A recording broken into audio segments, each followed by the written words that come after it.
Welcome to the Rim Break Rodeo. We hope this video helps. In this video, I will show how to do clam chowder soup.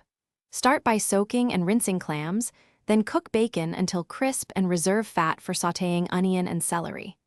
Add diced potatoes and clam juice, simmer until tender, then fold in steamed clams and cream. Finish with butter and chopped parsley for richness and brightness, tasting for salt and pepper as you go for balanced flavor.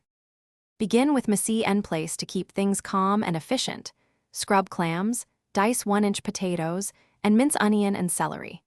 Render bacon until crisp, then sauté aromatics in 2 tablespoons bacon drippings until translucent.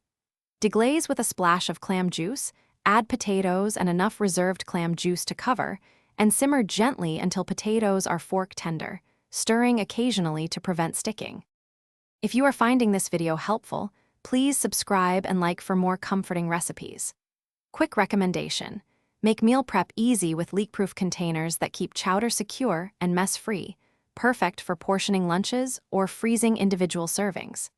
They stack neatly in the fridge and save time when reheating a bowl on busy days, so check the description for the link and other deals. Now let's get back to the video. After potatoes are tender, whisk in a light roux made from butter and flour, followed by cream to achieve a silky body without overpowering clams.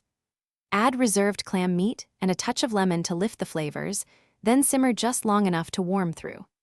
Adjust seasoning carefully, remembering bacon and clam liquor add salt, and serve hot with crusty bread or oyster crackers for a comforting finish. Thanks for watching. Consider subscribing if we helped you.